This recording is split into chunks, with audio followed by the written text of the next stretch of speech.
Est-ce qu'il vous est déjà arrivé de vous comparer à un frère ou à une sœur, de vous sentir moins aimé, moins reconnu, moins valorisé, d'avoir cette sensation étrange qu'il fallait briller pour exister, ou peut-être que même adulte, vous ressentez encore une gêne, un malaise, une jalousie qui vous dérange quand un membre de votre famille réussit, et vous vous dites « je devrais être heureuse, mais une part de moi se sent en retrait ». Si ces mots résonnent, ce podcast il est pour vous. Aujourd'hui, on explore un sujet aussi délicat que profondément humain, la compétition, les rivalités, les jalousies dans les systèmes familiaux. Pourquoi elles existent? Qu'est-ce qu'elles cachent? Et comment elles se transmettent de génération en génération? Et surtout, comment en sortir pour enfin retrouver sa place, sa paix intérieure, et aussi une relation apaisée avec soi et avec les autres? Je suis Fanny, thérapeute spécialisée en mémoire transgénérationnelle, en constellation familiale, en psychogénéalogie. Et ça fait maintenant plus de 10 ans que j'anime des constellations familiales et chamaniques, des stages de libération transgénérationnelle. Et à travers ce podcast, je vous partage mes connaissances, mon expérience et mes réflexions. J'espère vraiment vous aider à observer vos propres dynamiques familiales, à conscientiser ce qui entrave votre épanouissement. Alors si ce podcast, vous l'aimez, je vous remercie de liker, de vous abonner à ma chaîne et puis de commenter si vous en ressentez le besoin. Vous pouvez aussi me retrouver sur Instagram et Facebook pour d'autres vidéos complémentaires. Et le prochain stage de libération transgénérationnelle, il sera le 4, le 5 et le 6 octobre à côté d'Angers.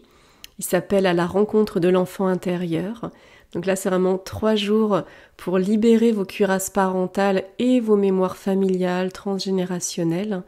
Ce stage, c'est un peu comme s'il te disait tu n'as plus à mériter ton espace, tu n'as plus à t'excuser d'aller bien, tu n'as plus à redistribuer ce que la vie t'offre. Tu es capable de recevoir, de garder, de célébrer, et tu es en train de devenir la femme ou l'homme que tu es vraiment, et personne ne peut t'arrêter maintenant.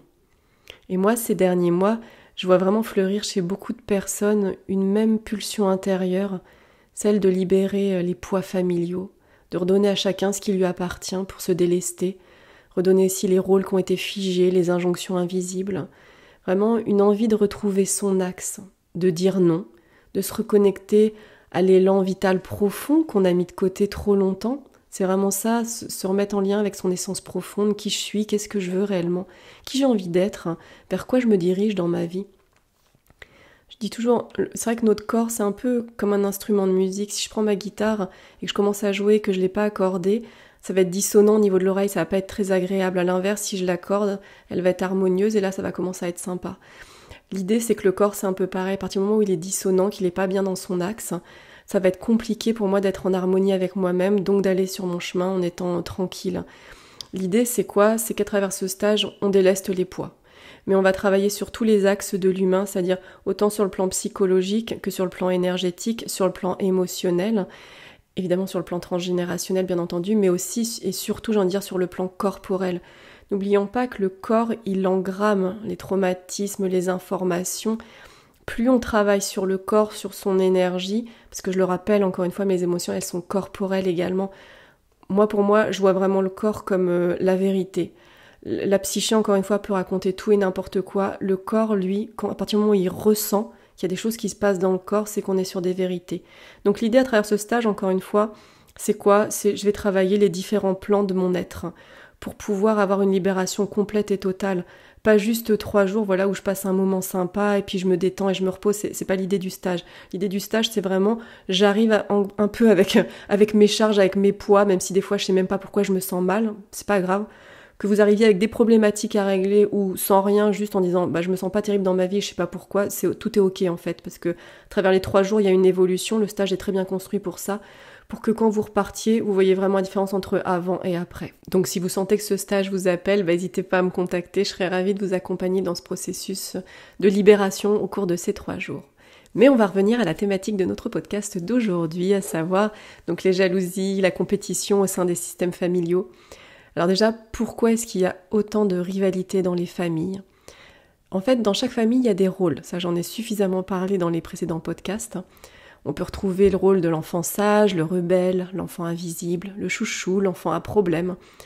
Et en fait, souvent, sans que personne ne le dise ouvertement, L'amour et la reconnaissance semblent limités, semblent conditionnels. Il faut mériter sa place, il faut briller pour être vu, il ne faut pas déranger pour rester aimé. Et très tôt, en fait, l'enfant, il apprend qu'il est en compétition.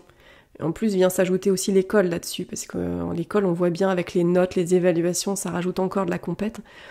Donc avec ses frères et ses sœurs, évidemment, il va entrer en compétition, et parfois même avec un des deux parents. Cette compétition, elle n'est pas toujours verbalisée, souvent elle est même implicite, et elle est dans les regards, dans les silences, dans les compliments qu'on donne à l'un et pas à l'autre, et dans la façon dont un enfant est valorisé, et l'autre ignoré. Mais c'est aussi un héritage transgénérationnel. Dans beaucoup de familles, la rivalité, elle commence pas avec nous en fait, elle commence avec nos parents, et parfois même avant. Si un père a grandi dans l'ombre de son frère préféré, par exemple, si une mère elle n'a jamais été reconnue par ses parents, ils peuvent inconsciemment reproduire ce qu'ils ont connu. Et ce n'est pas c'est pas qu'ils veulent faire du mal, loin de là. Souvent, c'est qu'ils ne savent pas faire autrement. Et souvent, on porte des loyautés invisibles. Comme si une part de nous disait « je ne peux pas briller plus que ma sœur, sinon je vais la trahir ».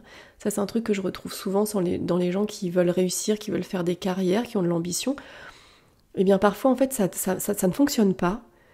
Pas parce qu'ils mettent pas les moyens, juste parce qu'inconsciemment, ils sont dans une loyauté de « faut pas que je brille plus que ma sœur parce que sinon je vais la trahir » ou sinon elle va être déçue. Vous voyez, c'est comme si on s'interdisait en fait la réussite parce qu'on sait bien que ça va poser problème si on réussit mieux que quelqu'un de la famille. Donc ça peut aller dans les deux sens. Ou alors aussi ça peut être « je dois porter la blessure de ma mère, sinon je ne suis pas un bon enfant ». Toutes ces loyautés, elles nous attachent, elles nous limitent. Elles nous empêchent en fait de nous reconnaître nous-mêmes sans comparaison ni culpabilité. Déjà, c'est quoi la rivalité, c'est quoi la jalousie et c'est quoi la compétition? La rivalité, c'est ce sentiment d'être constamment en comparaison. Pas forcément avec méchanceté, mais comme si on devait toujours se situer par rapport à l'autre, être plus forte, plus sage, plus drôle ou simplement plus vue. La jalousie, elle, c'est un mélange de frustration, de manque et parfois de peur. La peur que l'amour donné à l'autre, en fait, nous soit retiré. C'est comme si l'amour pouvait pas se multiplier, mais il se divisait. Donc du coup, si maman, elle donne beaucoup à ma sœur ou à mon frère, moi, j'ai peur qu'il n'y en ait plus assez pour moi. C'est vraiment la peur de ne pas être assez, de ne pas être suffisant pour recevoir. Et puis, il y a la compétition. La compétition, c'est cette impression qu'il y a une seule place à gagner. Alors, on ne peut pas tout réussir en même temps. C'est-à-dire que si l'autre brille, moi, je dois m'effacer. La compétition transforme la relation en course avec un podium invisible où chacun cherche à être reconnu, et parfois même au détriment du lien lui-même. Et ce qui est fou, c'est que souvent, chacun pense que l'autre est le préféré, comme si on était tous en train de chercher à mériter un amour qu'on a déjà, mais qu'on perçoit comme limité. Et dans beaucoup de familles, la jalousie, on ne la nomme pas. On la cache derrière des petites piques, des silences, des comparaisons. Du genre « pourquoi tu ne peux pas être plus comme ton frère ?» ou alors « toi au moins tu es la gentille ». En fait, ce sont des phrases qui collent à la peau et qu'on traîne parfois bien après l'enfance et même très souvent à l'âge adulte. Faut pas croire, on les a encore inconsciemment. Et ces phrases, en fait, elles creusent des rôles, elles opposent, elles figent. Mais la jalousie, c'est pas juste un caprice. C'est souvent une douleur déguisée, le sentiment d'être invisible ou moins légitime. Et ça peut rester longtemps, même à l'âge adulte, évidemment, même quand chacun a pris sa route. Et ce qui est dur, c'est qu'on finit parfois par se définir contre l'autre. Ça veut dire, moi je suis l'indépendante, moi je suis l'effacée, ou alors moi je suis la rebelle. On prend un rôle, souvent en réaction, mais au fond, est-ce qu'on s'est déjà demandé qui je suis vraiment en dehors de cette comparaison? C'est pas simple de sortir de ce schéma. Ça demande du recul, ça demande de travailler sur soi, ça demande parfois aussi du temps, parfois même de la distance, mais c'est possible. Souvent, je vois, surtout quand c'est des systèmes familiaux qui sont toxiques, ça va être important à un moment peut-être prendre du recul, de mettre beaucoup de distance pour justement commencer à se découvrir qui je suis en fait en tout ce jeu qui est en train de se jouer à chaque fois que je participe au système familial. C'est vraiment ça en fait, c'est prendre le temps de se reconnecter à soi, pouvoir se découvrir, arrêter de se comparer, commencer à être dans cette espèce de solitude, mais cette solitude saine pour pouvoir se découvrir intérieurement sans avoir les commentaires de tout le monde. Parce que tant que tu baignes dans ton système familial, ça va être très compliqué pour toi de savoir qui tu es. là je parle pour les systèmes familiaux qui sont toxiques, hein, évidemment, ça va être compliqué parce que chacun va tout le temps relancer, rejouer la même chose. Et toi, en fait, tout le travail que tu vas faire, bah, si ton père, ta mère, tes frères et tes sœurs, leurs paroles ont du poids dans ta psyché, ça va être super compliqué de pouvoir te trouver. Donc se mettre en off, faire une pause, ça veut pas dire complètement couper les liens, les liens, pardon. Ça c'est chacun qui voit, encore une fois, ça peut être tout à fait une pause, autant qu'on en a besoin pour se reconnecter à soi et commencer à savoir qui on est vraiment, sans avoir de jeu de pouvoir ou autre. Et ce qui est extrêmement complexe quand il y a ce genre de rivalité, de jalousie, de compétition au sein de la fratrie, c'est que même si tu as conscience d'être aimé par tes frères et tes sœurs et que toi tu les aimes en retour, en fait ça donne des sentiments qui sont vachement ambivalents. C'est oui je l'aime et je lui souhaite le meilleur pour sa vie, et en même temps ouais, quand t'as réussi sur des trucs où moi je me sens en infériorité, bah ça laisse un petit goût amer dans la bouche. Et après, tu peux même finir par te culpabiliser en disant mais pourquoi je pense ça? Moi, je l'aime ma sœur, ou je l'aime mon frère, j'ai envie qu'elle réussisse et tout. Et puis finalement, tu te retrouves avec cette espèce d'ambivalence interne où tu te dis ouais, je suis contente, en même temps je suis pas bien, en même temps je vois que tout le monde se réjouit. Alors, tout le monde se réjouit, oui et non. Ça dépend des systèmes familiaux. Encore une fois, moi je donne des généralités. Hein. C'est hyper important d'avoir du discernement dans ce que je raconte parce que en fonction de chaque personne, on va retrouver des grandes lignes, mais il y a vraiment plein de choses à prendre en ligne de compte dans un système familial pour pouvoir vraiment établir un diagnostic entre guillemets de ce qui est juste à percevoir. Et effectivement, quand on est sur des systèmes familiaux un peu plus toxiques, ça me fait une bonne transition pour ce que je vais aborder après. Là, je parle de la fratrie, mais des fois, ça peut aussi déranger les parents. Bien entendu que ça peut déranger les parents quand les enfants réussissent. Et ça peut se percevoir notamment effectivement dans les regards, dans les petites piques, dans les machins. C'est pas des choses qui vont être dites forcément de façon frontale, mais ça peut être perçu même juste dans l'énergie. Moi, je capte les énergies subtiles, donc forcément, quand on me met dans une pièce avec des gens, je vais tout de suite savoir qu'est-ce qui se passe au niveau de l'ambiance et chez chaque personne ce qui ressort. Mais on retrouve malheureusement ça très souvent aussi, les parents qui n'arrivent pas à se réjouir pour leurs enfants de leur réussite, parce que potentiellement, en plus, s'ils réussissent mieux que les parents, ça va commencer à être problématique. Mais en tout cas, ce qui est sûr, c'est que c'est tout à fait possible d'en sortir, déjà en acceptant que chacun ait sa manière d'être aimé, ses blessures, ses forces, ses zones d'ombre, et il n'y a pas qu'une seule place pour briller. D'où ma transition. Et alors, qu'est-ce qui se passe quand ce sont les parents qui jalousent les enfants ? Alors ça peut être choquant à entendre, évidemment, parce qu'on imagine toujours qu'un parent, il aime inconditionnellement, il soutient toujours, il se réjouit toujours pour ses enfants. Mais certains parents, consciemment ou pas, en fait, ils jalousent leurs enfants. Ça peut être leur beauté, leur jeunesse, leur réussite, leur aisance sociale, leur liberté aussi surtout. Alors ça, on peut le retrouver aussi notamment dans les rapports mère-fille, parce que nous, les femmes, on a quand même cette histoire qui fait que c'est pas si vieux qu'on a le droit de vote, le droit de travailler, etc. Donc on peut voir aussi que si, voilà, en tant que fille, tu commences à bien t'émanciper, à être libre et indépendante, et que ta mère, par exemple, n'a pas pu avoir autant de droits à son époque, ou ne se l'est pas donné pour tout un tas de raisons, bien effectivement, ça peut engendrer des jalousies conscientes ou inconscientes. Et ce qui va se passer à ce moment-là, c'est qu'en fait, les parents, ils vont devenir critiques, ils vont devenir durs, ou alors sarcastiques, ou au contraire envahissants, trop présents, trop exigeants. Alors c'est pas de la haine, hein, mais c'est une blessure qui est pas résolue, qui se projette. C'est comme si l'enfant, il devenait le miroir d'un regret, d'un échec, d'un rêve abandonné. Et pour l'enfant, ça va être très douloureux, parce qu'il se sent coupable d'exister, coupable de réussir, coupable d'être bien. Et il peut même inconsciemment saboter sa propre vie pour ne pas dépasser le parent jaloux. Reconnaître ça, c'est difficile, hein, c'est compliqué, et surtout qu'on est dans une société où la famille est très sacralisée. Ça, c'est terrible, cette croyance, je trouve, parce que faut tout donner à la famille, faut se sacrifier pour la famille, etc. Et sans prendre le recul de savoir, oui, mais est-ce que cette famille me rend heureux ? Donc reconnaître ça, évidemment, c'est difficile, mais par contre, c'est aussi profondément libérateur. Car ce n'est pas de notre faute, en fait, si un parent il n'a pas su aimer pleinement. Ce n'est pas à l'enfant de porter les blessures de ses parents. C'est à lui de s'en délier, doucement, à son rythme. Et la première chose que j'ai envie de développer, justement, c'est ça. C'est quand la mère, elle jalouse sa fille. Il y a un lien très profond, très particulier entre une mère et sa fille. Il peut être tendre et fusionnel, mais aussi extrêmement chargé.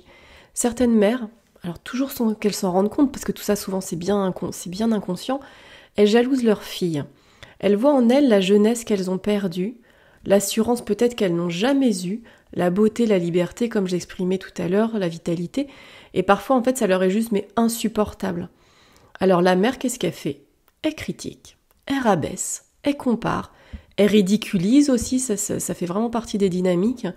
Elle peut dire « Ah bah moi à ton âge j'étais mieux que toi ». Ou alors tu crois que tu es spécial mais en fait tu l'es pas. Ou ça peut donner aussi « Tu ne vas pas y arriver, tu n'es pas aussi forte que tu crois ». En fait ces phrases, c'est vraiment, comment dire ça? C'est du poison injecté en fait. C'est des petites piqûres de poison qui sont fourrées d'envie refoulées, jamais reconnues. Alors c'est pas de la haine, c'est une tristesse qui a jamais été digérée. C'est vraiment une vie non vécue, une douleur que la fille vient involontairement réveiller. Et la fille, elle se retrouve piégée. À la fois, elle est aimée et en même temps, elle est attaquée. Et ça, c'est terrible parce que c'est vraiment ces gens qui soufflent le chaud et le froid. Et en fait, en tant qu'enfant, il y a un moment, tu sais plus comment te positionner par rapport à ça. Tu sais que t'es aimé, en même temps, on n'arrête pas de te faire des petites piqûres là de poison continuel qui te dévalorisent, et qui finalement te font perdre aussi confiance en toi et faire perdre aussi ton estime de toi-même. Et il y a un moment, tu te sens tellement perdu que tu perds ton ancrage, tu perds ton alignement. Parce que la parole d'un parent, quel que soit ton âge, en fait, elle a toujours vachement d'importance. T'es habitué à les écouter, c'est tes figures d'autorité depuis longtemps. Alors à moins de faire vraiment un vrai travail sur soi, évidemment, où là tu vas commencer à te positionner différemment et à prendre du recul, en fait, ton parent, il va continuer finalement à avoir la main sur toi et à t'expliquer comment il faut que tu diriges ta vie. D'où l'intérêt, évidemment, de travailler sur soi et de se libérer, c'est que ça permet d'alléger le lien et d'aller vers quelque chose de sain, de plus épanouissant, et d'aller vers plus un lien d'amour réel, pas d'un amour qui est une illusion, parce qu'on s'illusionne à un moment. On passe son temps à se prendre des pics et tu continues à faire perdurer le scénario que t'es aimé. Peut-être que tu l'es, mais en attendant, tu en prends plein la tête quand même. Donc tout ça, ça mérite d'être nettoyé. Et en fait, pour la mère, c'est comme si valoriser la réussite de son enfant, ça devient dangereux. Alors évidemment, l'enfant, qu'est-ce qu'elle va faire? Elle se cache, elle se diminue, elle culpabilise d'exister. Je sais pas si ça vous arrive des fois, mais quand on est face à des gens, surtout quand ils n'ont pas beaucoup travaillé sur eux et qui poussent pas trop les réflexions, des fois, en fait, on est obligé de se faire plus bête que l'on est, pour pouvoir en fait réguler la situation et réguler le lien. Donc en fait l'idée ça va être quoi? C'est au lieu de te restreindre et de te diminuer en fait constamment, pour sortir de cette dynamique, il faut d'abord oser la nommer. Comprendre que ce n'est pas une trahison de réussir là où sa mère elle a échoué, c'est vraiment une réparation, une libération et une évolution du système familial. Moi évidemment j'ai une mère, j'ai des sœurs, j'ai une fille.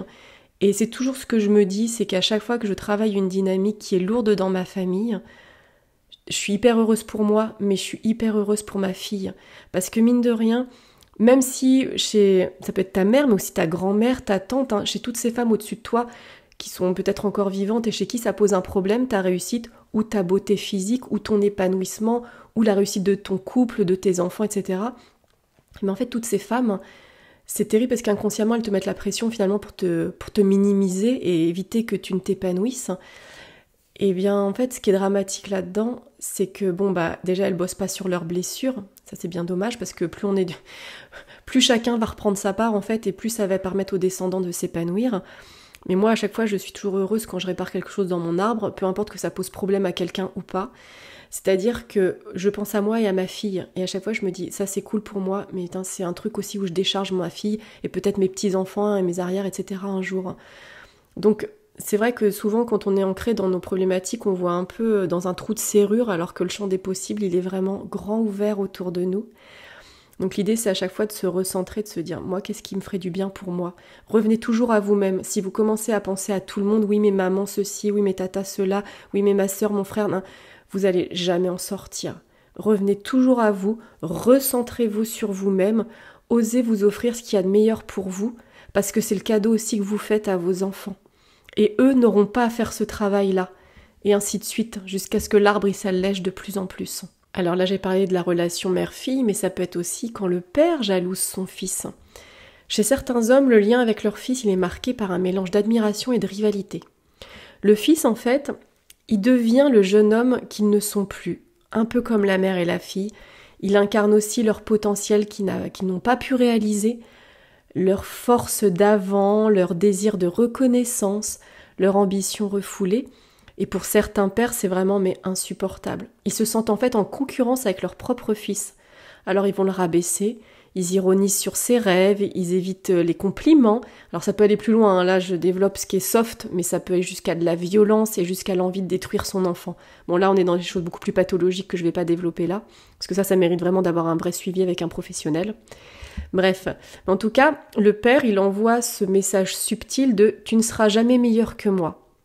Ou alors ça peut être aussi « tu veux quoi ? Prendre ma place ? Me dépasser ? Tu rêves trop ?»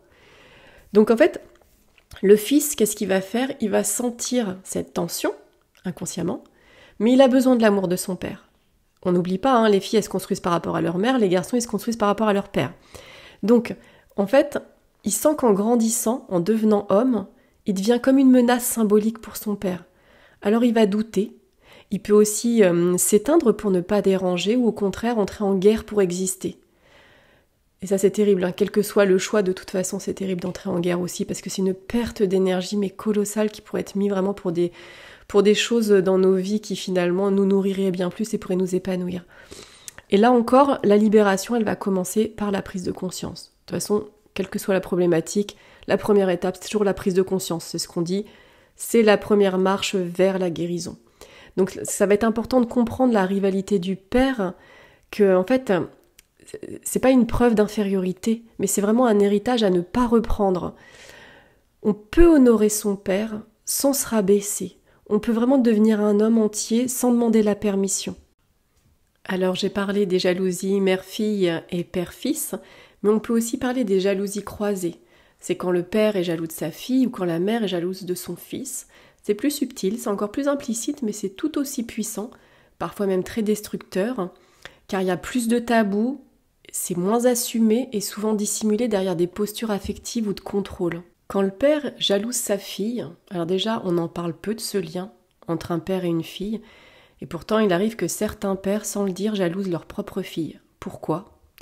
En fait, parce que elle devient une femme, et souvent une femme libre, une femme accomplie, une femme visible, parce qu'elle ose des choses qu'il n'aurait jamais permis à une femme de son époque, et parce qu'elle n'a pas peur de prendre sa place.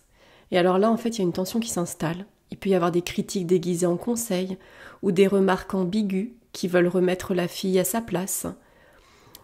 Tu devrais pas trop parler de toi comme ça. T'as pas peur de choquer les gens avec ton franc-parler ? Les hommes n'aiment pas trop les femmes trop ambitieuses, tu sais. En fait, derrière ces mots, parfois, il y a des blessures d'ego, une frustration jamais réglée. Parce qu'en fait, si sa fille elle brille, quand elle devient femme, qu'elle s'émancipe, parce qu'elle ne cherche pas l'approbation masculine, et alors en fait elle devient une énigme pour son père, parfois même une menace. Et pour la fille c'est super douloureux, car au lieu d'être fière de sa force, elle se sent jugée ou diminuée. Et là encore, mettre de la conscience, c'est reprendre sa souveraineté. Je n'ai pas à me cacher pour ne pas froisser un homme, même si c'est mon père. Et alors pour peu que vous ayez un père un peu macho, voire misogyne, là ça va commencer à être compliqué parce qu'en fait tout ce que lui n'aurait pas toléré vis-à-vis de sa propre femme, sa fille est en train de le devenir. Donc si t'as un père qui considère que la femme elle fait au foyer en train de faire à bouffer, s'occuper des gosses et que lui faut qu'il ramène l'argent pour faire vivre le foyer mais qu'il n'est pas inclus dans l'éducation des enfants, etc. Enfin bref, un peu toutes ces générations anciennes, forcément, si toi tu deviens une femme un peu, entre guillemets, accomplie, qu'un job, mais qui en même temps arrive à gérer sa famille, et qui gagne bien sa vie, et puis qui est heureuse, qui s'épanouit, etc., et qui ose affirmer sa parole, et qui s'assume pleinement, effectivement, ça va commencer peut-être à poser quelques tensions avec le père s'il n'a pas travaillé sur lui. Mais encore une fois, tout ça, ça peut se libérer. Mais c'est aussi des générations et des mentalités qui s'entrechoquent, des systèmes de croyances aussi qui ont besoin d'être mis à jour et mis à niveau. Et donc on retrouve aussi également quand la mère jalouse son fils. De l'autre côté, il existe aussi une jalousie, donc mère-fils, qui est souvent camouflée sous de la fusion ou du contrôle. Quand un fils il devient un homme libre, confiant, sensible mais solide, quand il sait poser ses limites, quand il sait exprimer ses émotions, créer sa propre voix, il peut réveiller chez sa mère un sentiment d'injustice ou d'envie. Parce qu'en fait, il vit ce qu'elle n'a pas pu vivre, parce qu'il ose ce qu'elle n'a pas osé, parce qu'il est En fait, il se libère là où elle est restée figée, un peu comme avec sa fille. Et au lieu de l'encourager, elle peut le contrôler, le culpabiliser, le materner à l'excès. Et alors, je veux même aller plus loin, parce que moi, c'est des trucs que je vois en constellation, même le castrer psychologiquement. C'est-à-dire que tout ce qui fait de lui qui va faire de lui un homme viril, une virilité saine, ce qui lui permet de se construire en tant qu'homme, prendre pleinement sa place et sa puissance d'homme, eh bien une mère un peu jalouse, envieuse, etc., elle peut le castrer psychologiquement en le rabaissant. Et finalement, c'est un homme qui va perdre confiance, qui va tomber finalement dans l'impuissance masculine. Donc évidemment, elle ne va pas l'encourager, mais elle va le contrôler, le culpabiliser. Et en fait, elle peut aussi lui envoyer un message inconscient comme tu me dois quelque chose, tu ne peux pas t'éloigner, tu ne peux pas faire mieux que moi. Et si le fils il ne cède pas, alors la mère elle peut devenir amère, c'est ce que je disais, voire blessante ou absente. Et pour lui en fait c'est une double peine pour le fils. Il perd le lien, ou alors il renonce à lui-même pour préserver le lien. La guérison ici c'est de dire je ne suis pas responsable du manque de liberté de ma mère, moi je suis libre et j'ai le droit de vivre une vie différente. Et je n'ai pas à porter les blessures de tout le monde. Alors ça c'est valable qu'on soit fille ou garçon, c'est valable pour les enfants.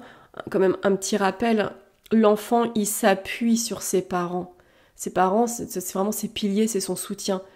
L'enfant n'a pas à porter les blessures des parents qu'eux-mêmes n'ont pas réglées. Encore une fois, aujourd'hui on est une société où il y a plein de thérapies différentes pour pouvoir s'aider et se sentir mieux. À aucun moment un enfant n'a à prendre en charge ses parents. Les parents vont se prendre en charge et je vous assure que ça va alléger les enfants. Et ça, quel que soit l'âge, que ce soit des enfants en bas âge, adolescents, adultes ou même qui sont dans la quarantaine ou plus, je vous assure qu'à partir du moment où un parent, alors ce qui est génial des fois c'est quand il y a les grands-parents aussi, ça m'est arrivé une fois, sur 3 générations, j'avais la grand-mère, la mère et la fille. C'était magnifiquement beau. Et du coup, quand tout le monde se prend en charge, mais mon Dieu, mais que ça devient juste, j'ai envie de dire presque transcendant, parce que tout le monde est allégé en fait. Chacun reprend ses poids et tout le monde gère ses poids. Donc il n'y a plus besoin de refiler le bébé à chaque génération. Et j'en profite justement pour faire une aparté par rapport à toutes ces rivalités, ces jalousies, cette compétition. Vous parliez du triangle de Karpman dans la rivalité familiale. En fait, dans la dynamique familiale, il y a souvent ce qu'on appelle le triangle dramatique de Karpman. Ce triangle, en fait, c'est quoi? C'est 3 rôles. La victime, le sauveur, le persécuteur. Et dans les familles, ces rôles, ils se rejouent en boucle. L'un va se sentir rejeté et devenir victime. L'autre, en réponse, il attaque, il devient le persécuteur. Et parfois, un parent arrive, lui, il va vouloir protéger, il va jouer le sauveur. Mais ce triangle, en fait, il est très piégeant, car les rôles, ils tournent. C'est-à-dire qu'on ne reste pas toujours dans le même rôle. La victime peut tout à fait devenir le persécuteur, le sauveur devient la victime. Et en fait, tant qu'on reste dans ce triangle, on alimente la rivalité, sans jamais la résoudre. En fait, en sortir, c'est quoi? Ça veut dire refuser de jouer ce jeu. C'est dire, je ne suis pas ta victime, je ne serai pas ton bourreau, et je ne te sauverai pas non plus. Je suis juste moi. Et ça, c'est hyper important parce que combien d'enfants ont envie de sauver inconsciemment leurs parents parce qu'ils sentent qu'ils sont en souffrance et qu'ils n'ont pas réglé certains traumas. Et encore une fois, combien de parents aussi ont besoin de se friter avec leurs enfants, donc ils vont aller les chercher et pour peu que l'enfant il a un tempérament un peu rebelle, et voilà, l'enfant il va se rebeller, donc il va devenir le bourreau de son parent parce qu'il va lui rentrer dedans. Enfin, l'idée c'est que chacun reprenne sa juste place pour justement sortir de ce triangle, sortir des rôles et être dans son épanouissement personnel. Évidemment, toutes ces rivalités, ces compétitions, ces jalousies vont avoir des conséquences pour l'enfant à l'âge adulte. Ces blessures, ces jeux de rôle, elles ne restent pas que dans l'enfance. Elles se glissent dans notre vie d'adulte.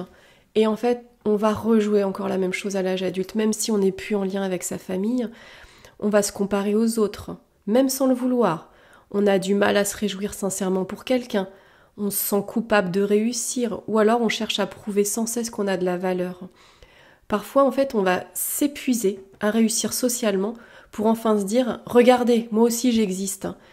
On ne sait pas si on agit par désir réel ou pour obtenir un amour qu'on n'a jamais reçu. J'ai eu quelqu'un l'autre jour comme ça en thérapie qui m'expliquait qu'elle avait conscientisé que le matin, en fait, quand elle s'habille ou quand elle se maquille, elle se pose la question si c'est acceptable pour les gens de l'extérieur. pour les gens de son boulot, pour ses collègues, pour même les gens dans la rue, les gens qu'elle va croiser, c'est est-ce que son look correspond en fait finalement aux attentes des gens de l'extérieur. Vous voyez, ça typiquement, on est dans une croyance qui est bien ancrée, c'est il faut que je plaise, et il faut que ça convienne, etc. Mais l'idée, ce que je veux traduire à travers ça, c'est qu'en fait, à aucun moment, elle se pose la question de savoir si elle se plaît elle-même. Est-ce que je me plais? Est-ce que moi, mon look, il me convient? Puis finalement, en fait, qu'est-ce qu'on en a à faire de ce que vont penser les autres? Si toi, t'es bien avec toi-même, alors je vais te dire un truc, ça posera aucun problème à personne. Tant que tu assumes ce que tu es et ton look ou ta façon d'être ou ta façon de parler, de réfléchir, enfin, qui tu es dans ta globalité, si tu t'assumes pleinement, tu verras que ça pose aucun problème à personne. C'est quand tu n'assumes pas pleinement, que tu essaies un truc et que tu n'es pas sûr de toi, que tu sais pas trop où tu vas, bah là forcément ça va être compliqué. Et c'est là en plus où tu risques de prendre des critiques. Mais à partir du moment où tu es sûr de toi et tu t'assumes, il n'y aura pas de souci derrière. Alors c'est sympa tout ça, mais en fait comment on s'en libère, comment on sort de ces schémas?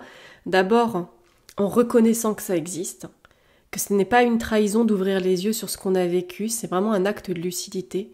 Combien de personnes je vois en constellation en fait qui n'osent pas regarder les gens avec qui ils ont grandi sous l'angle réellement qu'ils ne sont pas parfaits en fait.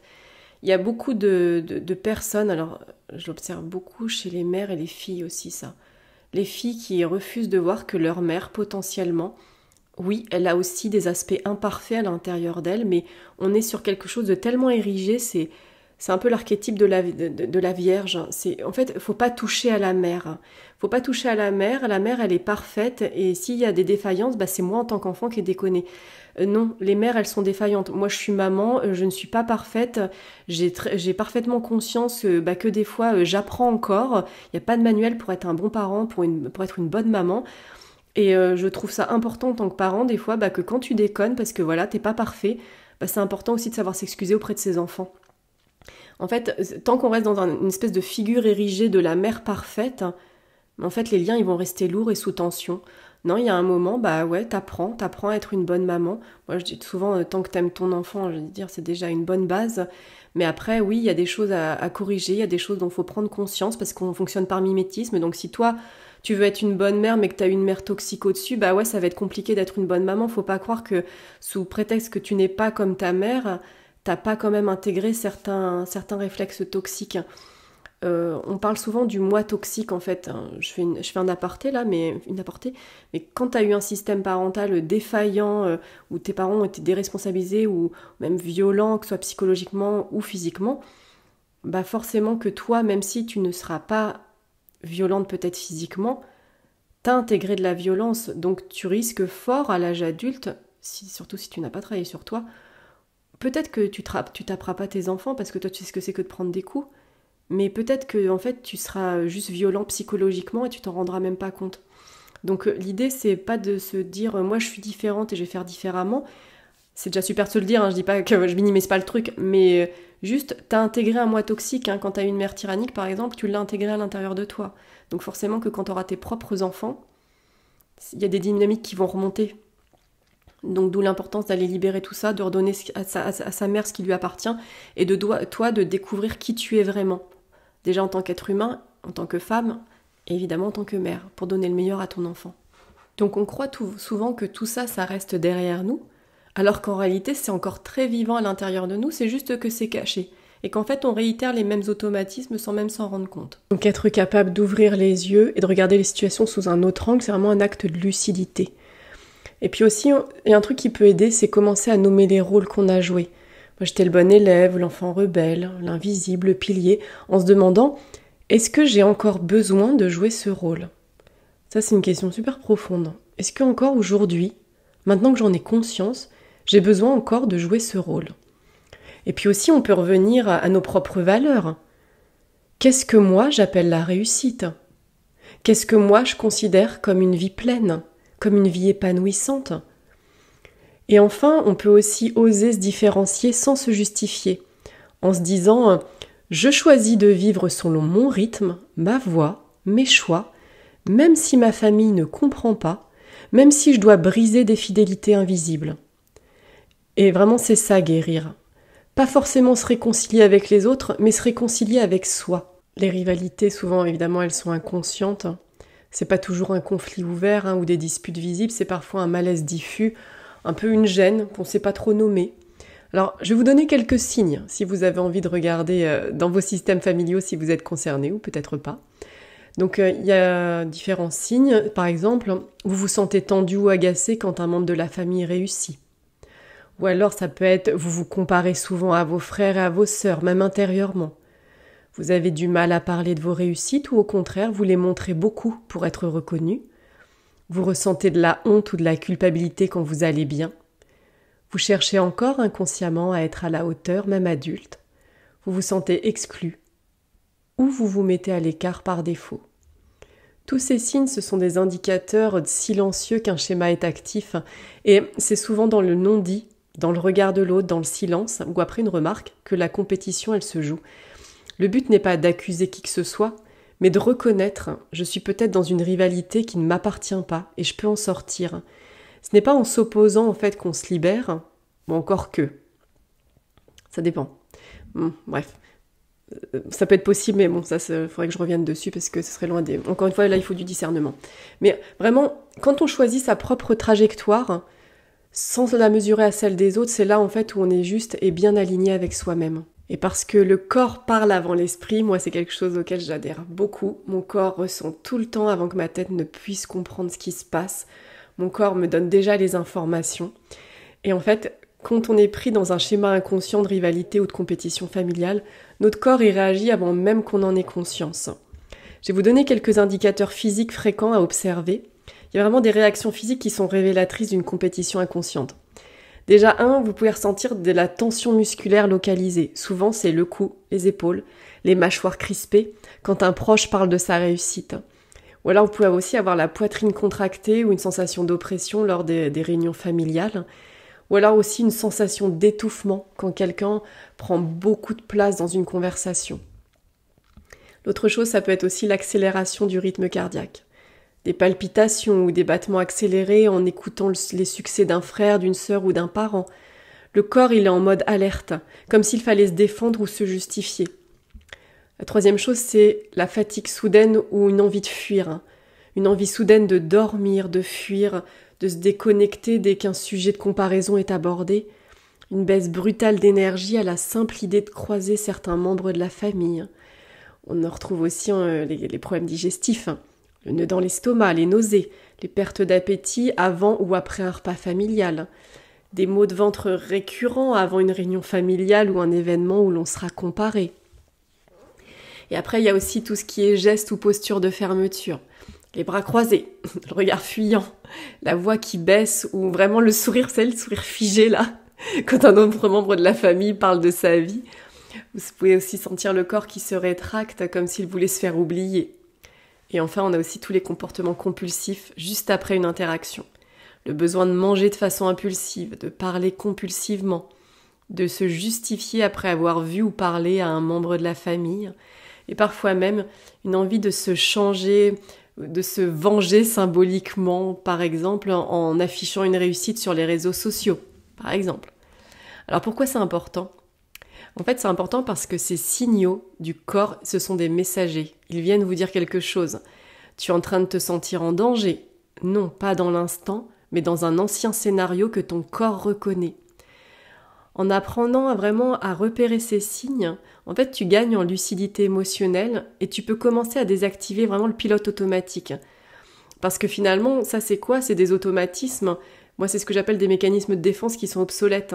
Ça t'a peut-être servi étant enfant, mais à l'âge adulte, en fait, souvent ça te dessert et puis en plus, c'est très énergivore. Et c'est d'autant plus important de les repérer, ces schémas, parce que finalement, ces schémas de rivalité, de compétition familiale, ils vont se rejouer ailleurs quand tu seras à l'âge adulte. Tu peux les rejouer au travail, tu peux inconsciemment te comparer à tes collègues, te sentir en compétition permanente, même sans raison objective. Ça peut être aussi la peur de ne pas être assez reconnu ou de perdre ta place. Ça peut te bloquer, te rendre hyper vigilante, voire te repousser et même te pousser à l'épuisement. Tu peux le retrouver aussi dans les amitiés. Tu peux avoir tendance à te mesurer aux autres, ressentir de la jalousie ou de la frustration quand un ami réussit mieux que toi. Et parfois, tu évites de te confier ou de montrer tes succès pour ne pas paraître prétentieux ou alors provoquer de la rivalité. Ça se joue aussi dans le couple. En fait, dans le couple, tu peux retrouver la peur de ne pas être à la hauteur. Ça peut provoquer des conflits ou un sentiment d'insécurité. Tu peux aussi revivre des schémas de compétition sous-jacentes, notamment si l'un des partenaires est très exigeant ou critique. Et évidemment, ça se rejoue aussi dans la relation à soi-même. Moi, je dis souvent qu'on est le pire ennemi pour soi-même. En fait, ces schémas, ils peuvent nourrir un dialogue intérieur critique, avec des jugements sévères, un manque de confiance en soi, une difficulté à s'aimer pleinement. Et en fait, tu peux être ton pire bourreau, c'est-à-dire tout le temps en train de te dévaloriser, tout le temps mettre la barre plus haut, tout le temps avoir un niveau d'exigence démesuré, et finalement te mettre à mal, toi-même. Et c'est là où c'est important d'écouter, en fait, comment tu te traites toi-même, comment tu interagis avec toi-même, qu'est-ce que tu te racontes. Est-ce que tu t'insultes quand tu fais une bêtise? Est-ce que tu es tolérante avec toi-même? Et je crois que voilà, on parle beaucoup de bienveillance, mais commencer à être bienveillant avec soi-même, à mon avis, moi c'est la base pour être bienveillant avec les autres. En résumé, ce sont des programmes relationnels qui ont été appris dans l'enfance et qui s'activent souvent sans même qu'on en ait conscience. Les reconnaître, c'est déjà commencer à s'en libérer. Évidemment, les stages, les constellations, la psychologie, l'hypnose aussi, l'art-thérapie, enfin on peut passer par plein d'outils différents pour s'en libérer. Et je vous invite grandement à le faire parce qu'après, mais qu'est-ce qu'on se sent mieux? Donc si je devais aborder maintenant la conclusion de ce podcast, j'ai envie de vous demander, et vous, dans votre histoire familiale, quel rôle avez-vous joué? À qui avez-vous voulu prouver quelque chose? Est-ce qu'il y a une rivalité encore active, même silencieuse, avec un frère, avec une sœur, ou peut-être même un parent? Et aujourd'hui, est-ce que vous vous sentez libre de briller? Ou avez-vous encore besoin d'être vu par ceux qui ne vous ont pas regardé? Et peut-être qu'il est temps de vous regarder vous-même, de vous choisir, de sortir du jeu. Non pas pour rompre, mais pour reprendre votre place, une vraie place. Une place authentique, stable, pleine. Je vous remercie d'avoir écouté ce podcast. Si cet épisode il a résonné, n'hésitez pas à le partager auprès des gens qui en auraient besoin. Ou prenez un moment pour écrire ce que vous avez ressenti. Et souvenez-vous, le silence des familles cache souvent les plus grands drames, mais aussi les plus belles guérisons possibles. Je vous embrasse, prenez bien soin de vous.